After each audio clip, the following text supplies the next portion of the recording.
சட்டமன்ற தேர்தலில் ஏற்பட்ட படுதோல்விக்கு பிறகு தமிழக பாஜகவில் மிகப்பெரிய மாற்றங்கள் நடக்கப் போகின்றன என்ற பேச்சு வலுத்துள்ள நிலையில் அண்ணாமலை தனிக்கட்சி ஆரம்பிக்க போவதாக தகவல்கள் உலாவுகின்றன. தமிழக பாஜகவில் குறுகிய காலத்திலேயே மிகவும் வேகமாக வளர்ந்த தலைவராக பார்க்கப்பட்டவர் அண்ணாமலை.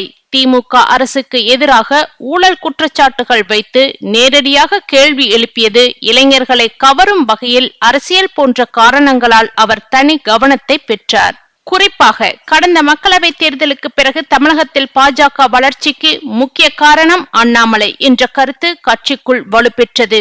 அதிமுக கூட்டணி இல்லாமல் பாஜக பல இடங்களில் கணிசமான வாக்குகளை பெற்றது. சில தொகுதிகளில் 2ஆம் இடத்தையும் பிடித்தது. இதனால் அண்ணாமலையின் அரசியல் பாணி குறித்து தேசிய தலைமைக்கும் பெரிய எதிர்பார்ப்பு ஏற்பட்டதாக கூறப்படுகிறது. ஆனால் சட்டமன்ற தேர்தலை முன்னிட்டு நிலைமைகள் மாறின. திமுகவை எதிர்கொள்ள அதிமுக கூட்டணி அவசியம் என்ற முடிவுக்கு டெல்லி பாஜக தலைமை வந்தது. அதிமுக தரப்போ அண்ணாமலை தலைமையில் கூட்டணி சாத்தியமில்லை என்ற கருத்தை தெரிவித்ததாக அரசியல் வட்டாரங்களில் பேசப்பட்டது. இதற்கு பிறகே தமிழக பாஜக தலைவராக இருந்த அண்ணாமலை அமைதியாக ஓரங்கட்டப்பட்டார் என்ற பேச்சு எழுந்தது. அவருக்கு பதிலாக நயினார் நாகேந்திரன் பாஜக மாநில தலைவராக நியமிக்கப்பட்டார். இந்த மாற்றம் நடந்த போதே அண்ணாமலை ஆதரவாளர்கள் அதிருப்தி தெரிவித்தனர். கட்சிக்கு வேகம் கொடுத்த தலைவரை மாற்றுவது சரியான முடிவா என்ற கேள்வியும் எழுந்தது. ஆனால் அப்போது டெல்லி தலைமை அதிமுக கூட்டணியே வெற்றியை தரும் என்ற நம்பிக்கையில் இருந்ததாக கூறப்பட்டது. ஆனால் தேர்தல் முடிவுகள் பாஜகவுக்கு அதிர்ச்சியை ஏற்படுத்தியது.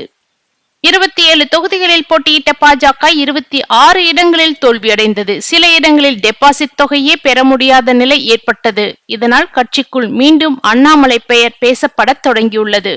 அதிலும் அண்ணாமலைக்கு அவர் விரும்பிய தொகுதி கூட ஒதுக்கப்படவில்லை என்ற தகவல் அவரது ஆதரவாளர்களை மிகவும் பாதித்ததாக கூறப்படுகிறது. கட்சிக்காக உழைத்தவருக்கு இதுதானா மரியாதை என்று பலர் கேள்வி எழுப்பியதாகவும் சொல்லப்படுகிறது.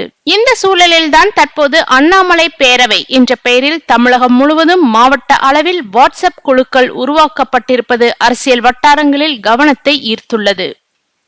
இந்த குழுவை வார் ரூம் நிர்வாகிகள் தொடங்கியுள்ளதாக கூறப்படுகிறது. அந்த குழுவில் அண்ணாமலை தொடர்பான தகவல்கள், அவரது பழைய பேச்சுக்கள், அரசியல் கருத்துக்கள் மற்றும் எதிர்கால அரசியல் நகர்வுகள் குறித்து தொடர்ந்து பகிரப்பட்டு வருவதாக தகவல்கள் வெளியாகியுள்ளன. இதனால் அண்ணாமலை மீண்டும் தமிழக பாஜக தலைவராக வருகிறாரா, அவருக்கு மத்திய அரசியலில் புதிய பொறுப்பு கிடைக்குமா என்ற கேள்விகள் எழுந்துள்ளன. அதே நேரத்தில் அண்ணாமலை கடந்த சில வாரங்களாக மிகவும் அமைதியாக இருப்பதும் அரசியல் கவனத்தை பெற்றுள்ளது.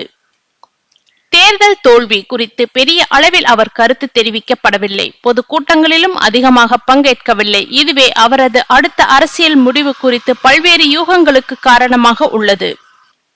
சிலர் தமிழகத்தில் பாஜக தனியாக வளர வேண்டுமெனில் அண்ணாமலை போன்ற முகம் தேவை என்று கூறுகின்றனர். மற்றொரு தரப்பு அவருக்கு டெல்லி தலைமையில் முக்கிய பொறுப்பு வழங்கப்படலாம் என்றும் பேசுகிறது.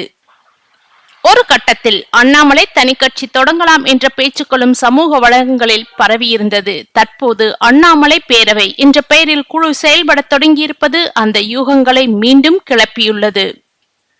ஆனால் அண்ணாமலை இதுவரை தரப்பிலிருந்து எந்த அதிகாரப்பூர்வ விளக்கமும் வெளியாகவில்லை என்பது குறிப்பிடத்தக்கது.